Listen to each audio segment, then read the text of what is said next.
নমস্কার, এরু চর্চায় সকলকে স্বাগত। আমরা জানি যে আজ 22শে জুন পশ্চিমবঙ্গ বিধানসভায় পশ্চিমবঙ্গের নতুন সরকারের প্রথম পূর্ণাঙ্গ বাজেট পেশ হলো। আর এই বাজেটে যদি আমরা লক্ষ্য করে থাকি তাহলে দেখব যে সমস্ত সেক্টরের জন্যই কিন্তু কিছু না কিছু বরাদ্দ রয়েছে।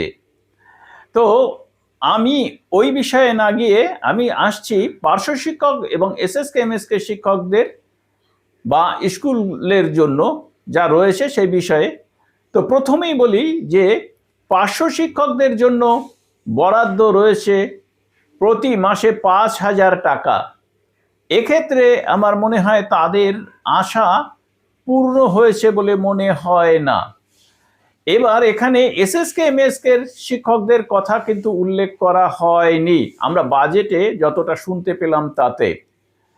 তো পূর্ণাঙ্গ বাজেটের কপি না দেখে এই বিষয়ে কোনো মন্তব্য করা যাবে না, কারণ পার্শ্ব শিক্ষকদের কথা এখানে বলা হয়েছে বটে, অন্যান্য চুক্তিভিত্তিক যারা রয়েছেন তাদের কথা বলা হয়নি। তবে পাশাপাশি আশাকর্মী অঙ্গনারী যারা রয়েছেন তাদেরও কিন্তু 5,000 টাকা করে বৃদ্ধি করা হয়েছে। এসএসকে এমএসকে ক্ষেত্রে কিন্তু উল্লেখ নেই এখানে, আর তাই এসএসকে এমএসকে শিক্ষকদের কিন্তু একটু দুশ্চিন্তা রয়েছে। এছাড়া রয়েছে মিড ডে মিলে পড়ুয়াদের জন্য 10 টাকা বরাদ্দ বৃদ্ধি করা হয়েছে। 10 টাকা বৃদ্ধি বললে 10 টাকা করা হয়েছে, আগে যা ছিল তার থেকে 10 টাকা হলো মোট।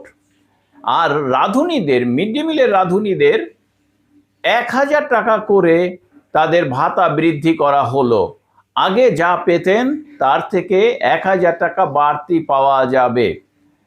তো এটি কোন মাস থেকে হবে সেটি কিন্তু এখনো ক্লিয়ার নয়, যদিও ডি এর ক্ষেত্রে বলা হয়েছে অক্টোবর মাস থেকে দেওয়া হবে। তো এই যে বর্ধিত ভাতা এটি কোন মাস থেকে হবে এখনো ক্লিয়ার নয়। আমরা আশা করতে পারি যে অক্টোবর নয় তার আগে থেকেই হয়তো হতে পারে, কিন্তু হবে কি না সে বিষয়ে কিন্তু এখনো নিশ্চিন্ত নই। সম্পূর্ণ বাজেট কপি না দেখে এই বিষয়ে এখনো কোনো মন্তব্য করা ঠিক হবে বলে মনে হয় না।